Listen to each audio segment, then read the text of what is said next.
Hello my dear students, आप लोगों का इस नए वीडियो में स्वागत है। इस वीडियो में हम लोग पढ़ने वाले हैं चैप्टर नंबर 10 का एमसीक्यू।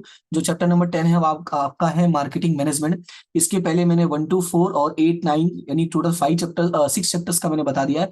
1 to 4 और 8 and 9। अभी मैं आपको बताने वाला हूँ चैप्टर नंबर 10 जो है मार्केटिंग मैनेजमेंट। ये चैप्टर आपकी बुक का सबसे लेंथी चैप्टर है, इसलिए इस चैप्टर में मैं ज्यादा डिटेलिंग में नहीं जा पाऊंगा, क्योंकि कहीं ना कहीं अगर मैं इसको ही बताने जाऊंगा ना तो मेरा पूरा टाइम इसी में खत्म हो जाएगा। और प्लस मेरी बोलने की भी कैपेसिटी इतनी नहीं है कि कंटिन्यूसली बोल पाऊंगा मैं। ओके, कहीं ना कहीं मुझे बीच में ब्रेक की जरूरत पड़ जाती है 10 15 मिनट के बाद। तो ये उससे ज्यादा अगर लेंदी हो जाएगा तो इश्यूज होंगे, इसलिए मैं वही पॉइंट्स आपको बताऊंगा जो आपके ज्यादा काम का जरूरी है। प्लस वो एमसीक्यूज में भी आते हैं और इसमें आया भी है। तो पहले मैं बुक पे चलता हूं, जिससे क्या होगा, आपकी हेल्प ज्यादा हो जाएगी। ठीक है, तो आप लोग अपना बुक निकाल लो या तो इसको ध्यान से सुनना, जो भी चीजें मैं टिक करवाऊंगा। Okay, marketing management. तो देखो चैप्टर नंबर 10 मार्केटिंग मैनेजमेंट। तो इसमें देखो आपको क्या क्या पता होना चाहिए। उसके लिए मैं सबसे पहले आपको लेके चलता हूं यहाँ पे। ये 15 पॉइंट्स एक बार देख लेना, अगर मान लो एग्जाम में आते हैं तो एटलीस्ट 3 to 4 5 ऐसा कुछ एक्सप्लेन करना जरूरी हो जाएगा। सबसे पहले यहाँ पे देखो आइडियोलॉजीज, कंसेप्ट और व्यूज ऑफ मार्केटिंग मैनेजमेंट। ये एग्जाम में आपको पूछ सकता है, how many concept are there for marketing management. Concept, ideologies या व्यूज, ये तीनों में से कोई भी वर्ड अगर आपको पूछेगा तो आपको याद होना जरूरी है। तो यहाँ पे कुछ व्यूज है, जैसे नंबर 1 है, टोटल कितने कंसेप्ट है, 5 कंसेप्ट है, वो याद रखना है। सबसे पहला है प्रोडक्शन कंसेप्ट।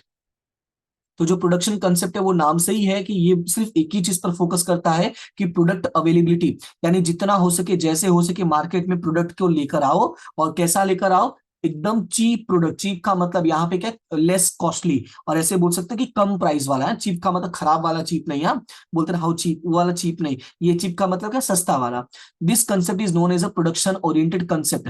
प्रोडक्शन का मतलब ही क्या है कि जितना हो सकता है उतना प्रोडक्शन मतलब उतना ज्यादा प्रोडक्शन करो। जिससे ज्यादा प्रोडक्शन करने से क्या होगा, कॉस्ट अपना, हम इकोनॉमिक्स पढ़ते हैं और हमें पता अगर जो प्रोडक्शन होगा वो इंक्रीज होगा तो उसका जो कॉस्ट होगा वो क्या हो जाएगा, डिक्रीज हो जाएगा। और जब कॉस्ट डिक्रीज होगा तो हम सस्ते भाव में बेच सकते हैं। तो ये कंसेप्ट वही फॉलो करता है, प्रोडक्शन कंसेप्ट जो है। उसके बाद दूसरा है प्रोडक्ट कंसेप्ट। जो प्रोडक्ट है ये थोड़ा सा एक कहते हैं ना कि एक कदम आगे बढ़ा, और एक कदम आगे बढ़ने के बाद इसने डिसाइड किया भाई मैं कस्टमर्स को कैसा प्रोवाइड करूंगा, क्वालिटी प्रोडक्ट में प्रोवाइड करूंगा। जितना हो सकता है उतना अच्छा मैं प्रोडक्ट उन लोगों को प्रोवाइड करूंगा। अब इसमें हुआ क्या कि जब क्वालिटी प्रोडक्ट प्रोवाइड करने की बात आई तो ये हुआ क्या कि ये थोड़ा सा आपका रिलेटिवली हायर प्राइस पे मिल रहा था। हायर प्राइस का मतलब भाई वो जो इसके पहले वाला था प्रोडक्शन का, से उसमें सस्ता था, तो ये थोड़ा हायर प्राइस में, क्योंकि इस पे फोकस किस पे किया था, इस पे फोकस किया था, क्वालिटी पे फोकस किया था। क्लियर है। उसके बाद नेक्स्ट है सेलिंग कंसेप्ट। सेलिंग कंसेप्ट में एक ही चीज फॉलो करता है कि जो भी है मार्केट में बेचना आता है तो आप बेच सकते हो, कुछ भी अगर आपके पास है आपको बेचना आता है तो बेच सकते हो। कैसे, it is based on sales based concept. अब सेल्स बेस्ड कंसेप्ट का मतलब क्या है, it attracts sorry it appeals and attract the consumer to buy the product directly और इनडायरेक्टली। देखो यहाँ पे वर्ड यूज किया है, इट अपील्स और attract consumers to buy the product directly और इनडायरेक्टली। अभी कैसे अपील करता है, कैसे उनको अट्रैक्ट करता है, by doing aggressive marketing methods are adopted.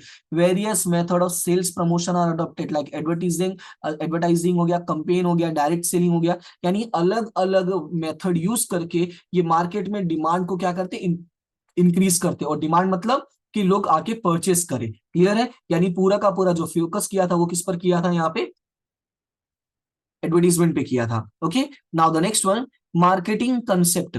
अब मार्केटिंग कंसेप्ट में क्या है, देखो ये उससे एक कदम आगे निकला।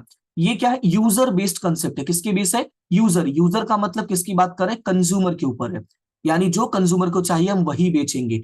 Production is undertaken by taking up research on preferences, habits and desire of the consumers. मतलब क्या है कि देखो पहले में जितना हो सकता था उतना बनाते जाओ, दूसरे में प्रोडक्ट पे फोकस करो। देखो प्रोडक्शन वाले में क्या किया, यहाँ पे लिख देना प्रोडक्शन, और ये सिर्फ प्रोडक्ट। ठीक है, वो जो बड़ा वाला दिख रहा है ये प्रोडक्शन, छोटा वाला प्रोडक्ट। ये सिर्फ बनाते जाओ ऐसा वाला। और बनाओ तो अच्छा बनाओ। सेलिंग का मतलब कुछ भी बेचना तो मार्केट में बेच सकते हो। उसके बाद मार्केटिंग आया तो मार्केट किस पे फोकस किया, ये कंज्यूमर्स पे फोकस किया। इसका जो मेन टारगेट था वो क्या था, कंज्यूमर्स था। तो आगे देखो यहाँ पे लिखा है, all marketing policies are formulated by keeping consumers in the centre. और वो फर्स्ट लाइन में लिखा हुआ है यूजर बेस, और यूजर का मतलब कंज्यूमर होता है। क्लियर है इतना। उसके बाद है सोशल कंसेप्ट। अब सोशल कंसेप्ट का मतलब क्या है, देखो प्रोडक्ट तो प्रोवाइड करना ही है, उसके साथ साथ ये भी देखना है कि कम से कम क्या हो, लॉस हो इन्वायरमेंट को। तो इसका जो ये है यहाँ पर, along with that there is a wastage of resources also, so according to this concept marketing management should be done in a such a way that the consumers wants fulfilled and at the same time it creates least harm to environment. यानी याद क्या रखना है, कम से कम खर्चा हो customer का भी और इन्वायरमेंट का भी। ठीक है, तो वो हो गया आपका सोशल। तो टोटल कितने कंसेप्ट है, 5 कंसेप्ट है। ओके, तो ये याद रखना। उसके बाद आपका आता है मार्केटिंग मिक्स। तो मार्केटिंग मिक्स में आपका जो 4 पीज है वो मोस्ट इंपॉर्टेंट है। इसमें प्रोडक्ट है, प्राइस है, प्लेस है, प्रमोशन है। आपको मैं बता दूं, जो प्लेस है उसका एक और नाम होता है और वो होता है डिस्ट्रीब्यूशन। समटाइम्स लिखा होता है फिजिकल डिस्ट्रीब्यूशन, इसलिए याद रखना, या तो डिस्ट्रीब्यूशन लिखा होगा या तो फिजिकल डिस्ट्रीब्यूशन लिखा होगा। क्लियर है, ये एमसीक्यूज में 1 मार्क्स में अलग अलग टाइप के क्वेश्चन आ सकता है। तो याद है देयर आर 4 पीज। 4 पीज का मतलब product, price, place and promotion. ये देखो यहाँ पे एक्सप्लेन किया हुआ है, product, price, place and promotion.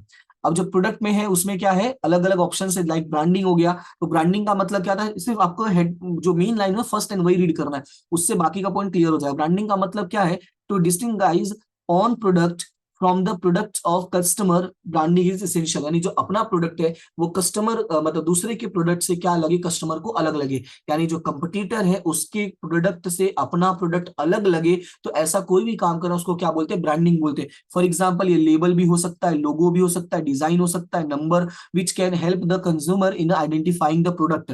जैसे मैगी वाले, देखो मार्केट में बहुत सारी मैगी मिलती है, पर जो नेस्ले वाली मैगी है उसको कैसे बोलते हैं, येलो वाली मैगी, रेड वाली मैगी। तो ये उनका आइडेंटिफिकेशन, ये उनका ब्रांड है, राइट। तो इस तरीके से होता है कि मार्केट में क्रिएट करना होता है अपना खुद का एक साइकोलॉजी कस्टमर्स के माइंड में। तो ये हो गया ब्रांडिंग। उसके बाद नेक्स्ट है लेबलिंग। लेबलिंग का मतलब क्या होता है, labelling a piece of paper pasted on the primary packing of the product which show the information of the product in a detail। मतलब क्या, लेबलिंग का मतलब क्या है कि जो अपना प्रोडक्ट होता है, प्रोडक्ट के ऊपर क्या तरह बेसिक आपने देखा कुछ प्लास्टिक लगा होता है, कुछ कवर अप लगा होता है, जिसके ऊपर प्रोडक्ट का डिटेल मेंशन होता है, all information, right, in detail. For example उसका वेट कितना है, साइज कितना है, प्राइस कितना है, manufacturing date, ingredients, expiry date, ये सारी चीजें मेंशन होती है, उसको हम लोग क्या बोलते हैं, लेबलिंग बोलते हैं।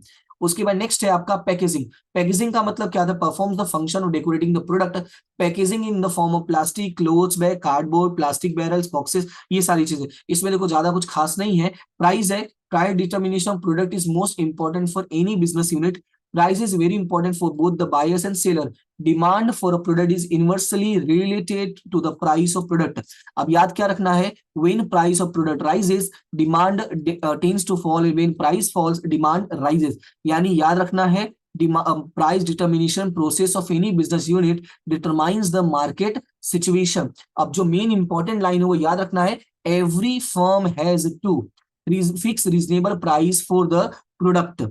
याद ना। और अच्छा, ये जो प्राइस डिसाइड होता है वो किसके बेस पर डिसाइड होता है, ज्यादातर वो ये देखते हैं कि मार्केट में रेट क्या चल रहा है, उसके बेसिस पर हम लोग प्राइस रखते हैं, अदरवाइज बाद में क्या हो जाएगी, प्रॉब्लम हो जाएगी। क्लियर है, तो ये सारी छोटी छोटी पॉइंट्स हो गए। उसके बाद ये आप डिटेल में एक बार रीड कर लेना।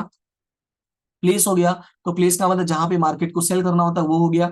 अब इसमें जो इंपॉर्टेंट है वो याद ये रखना है, चैनल्स ऑफ डिस्ट्रीब्यूशन टाइप। एक है डायरेक्ट सेलिंग टू कंज्यूमर है, और एक है इनडायरेक्ट सेलिंग। इनडायरेक्ट सेलिंग में आपका सिंगल लेयर है, 2 लेयर है और 3 लेयर है। सिंगल लेयर का मतलब एक होता है, 2 लेयर का मतलब 2 है, मतलब प्रोड्यूसर और कंज्यूमर के बीच में एक ही बंदा है, प्रोड्यूसर और कंज्यूमर के बीच में 2 है, प्रोड्यूसर और कंज्यूमर के बीच में 3 है। तो ये हो गया।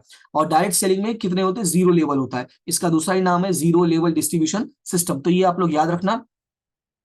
यहाँ पे देखो बनाया भी, डायरेक्ट सेलिंग में कौन होता है, कोई भी नहीं होता, डायरेक्टली वहां पे जाता है। इनडायरेक्ट सेल में सिंगल में एक होता है, ठीक है, डबल में 2 होता है, और 3 वाले में 3 होते हैं, राइट। अब तीनों में कौन कौन होता है, तो याद रखना, प्रोड्यूसर के बाद एजेंट आता है, एजेंट के बाद होलसेलर, होलसेलर के बाद रिटेलर, रिटेलर के बाद कंज्यूमर। ये थोड़ा सा आपको याद रखना बहुत जरूरी है कि पहले वाले में प्रोड्यूसर के बाद सीधा कंज्यूमर आता है, इसके में रिटेलर बीच में आ जाता है, फिर यहाँ पे जाओगे तो रिटेलर से पहले कौन आ जाएगा, होलसेलर। याद रखना, 2 वाले में रिटेलर से पहले कौन आ जाएगा, होलसेलर, और यहाँ पे होलसेलर से पहले कौन आ जाएगा, एजेंट आ जाएगा। क्लियर है, तो ऐसे याद रखोगे तो इजी होगा, अदरवाइज है ना, यहाँ से जाओगे, देखो ऐसे जाओगे तो इजी हो जाएगा, लेफ्ट टू राइट जाओगे तो डिफिकल्ट हो जाएगा, अदरवाइज आपको तीनों याद रखना पड़ेगा, तो इसलिए इसको याद रखना। उसके बाद अपना यहाँ पे डिफरेंट टाइप्स ऑफ ये सारी चीजें हैं, लाइक एडवर्टीजमेंट क्या होता है, ये सारी, तो ये थोड़ा आप खुद से भी रीड कर लेना। बाकी जहां पे जो जरूरी होगा वो मैं आपको दिखा दूंगा। फिलहाल अभी चलते हैं हम लोग एमसीक्यूज पे।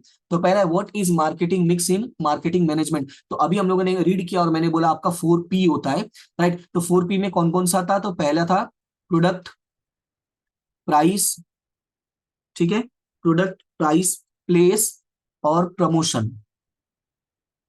ओके, ये चार चीजें थी। तो आपको चेक करना कि ये चारों में क्या क्या है। तो सबसे पहला है प्रोडक्ट प्रोडक्शन। देखो प्रोडक्शन तो यहाँ पे कहीं नहीं है, मतलब पहला वाला कैंसल।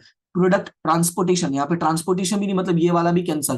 प्रोडक्ट कंपटीटर, कंपटीटर भी नहीं, तो ये वाला कैंसल। तो जब तीन कैंसल हो गए तो इसका मतलब ऑप्शन अपना कौन सा राइट हो जाएगा, फोर्थ वाला। और फोर्थ वाले में देखो क्या, प्रोडक्ट है, प्राइस है, प्रमोशन एंड फिजिकल डिस्ट्रीब्यूशन। मैंने पहले ही बोल दिया था। जो प्लेस है उसका दूसरा नाम क्या है, फिजिकल डिस्ट्रीब्यूशन। मैंने आपको स्टार्टिंग में बोल दिया था, ये याद रखना। Okay, now the second question, in marketing management is at the centre. Marketing management में सेंटर में कौन होता है, तो मैंने क्लियरली बोल दिया था कस्टमर होता है। हम लोगों ने टोटल 5 पॉइंट पढ़ा था, एक प्रोडक्शन पढ़ा था, ठीक है, प्रोडक्शन पढ़ा था, तो पीडी लिख देता प्रोडक्शन।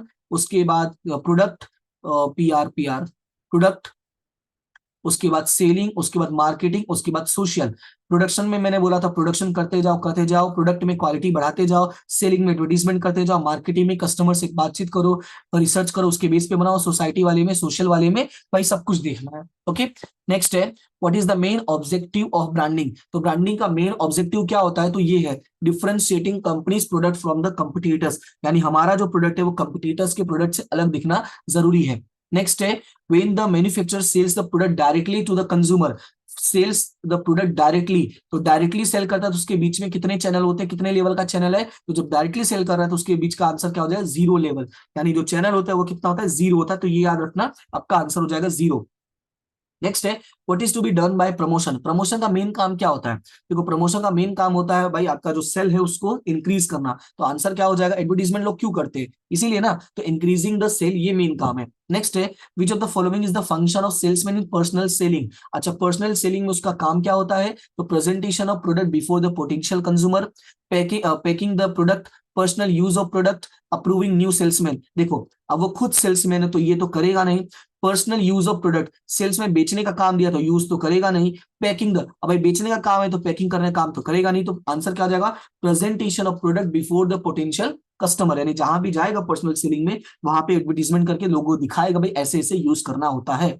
नेक्स्ट है because of promotion technique, answer है और ऑप्शन है the customer get inspired to buy the product, the customer does not try to understand, the middle में stop selling, the retailer stop purchasing. भाई जो negative वाले उसको तो कैंसिल ही कर दो, right. Stop selling, stop purchasing, तो बचा क्या, customer get inspired to buy the product. Sometimes आपको जो क्वेश्चंस के आंसर होते हैं वो इस वे में भी एक कहते हैं ना बेसिक कॉमन सेंस लेके चलना होगा तो भी आपको क्लियर हो जाएगा। नेक्स्ट है which of the following is the function of marketing manager. Marketing manager का मेन काम क्या होता है, देखो मार्केट का काम है तो वो मार्केट वाला ही करेगा। तो चारों ऑप्शन में रीड करोगे तो सेल का काम वो नहीं होता, वो सेलिंग डिपार्टमेंट का होगा। स्टोरेज का काम भी उसका स्टोरेज डिपार्टमेंट का। मेकिंग द गुड्स कंज्यूमेबल, तो ये इनका काम है, और प्रोडक्शन का काम होता है। तो आंसर क्या जाएगा, मार्केटिंग सेगमेंट। मार्केटिंग मैनेजर का मेन काम होता है कि मार्केट्स को सेगमेंट्स में डिवाइड करने का। नेक्स्ट है what can happen because of excessive advertisement. देखो जब भी किसी प्रोडक्ट का ज्यादा एडवर्टीजमेंट होता है तो इफेक्ट क्या पड़ता है कि उसका जो प्राइस है वो क्या हो जाता है, इंक्रीज हो जाता है। रीजन है इनका जो कॉस्ट होता है, एक्सपेंस होता है, वो इंक्रीज होता है, तो प्राइस भी क्या करना पड़ता है, इनको इंक्रीज करना पड़ता है। तो आंसर होगा it raises price of the product, यानी ऑप्शन नंबर ए। नेक्स्ट है in public relation an effort is made to create the positive environment among all the parties involve with the business towards the company. अब पूछा ये right है या wrong है, तो भाई ये राइट है कि पब्लिक रिलेशन में यही तो काम होता ही है कि एक पॉजिटिव इन्वायरमेंट बनाना होता है जितने भी पार्टीज इन्वॉल्व होते हैं। So this statement is true. Clear है इतना, तो ये हो गया आपका 10 के 10 एमसीक्यू आपके चैप्टर नंबर 10 का। क्लियर है, आई होप कि आपको समझ में आ गया होगा। फिर भी कोई डाउट रहता है, कुछ भी पॉइंट रहता है तो आप कमेंट करके बता सकते हो। अभी नेक्स्ट क्लास में वो डिस्कस कर लेंगे कंज्यूमर प्रोटेक्शन।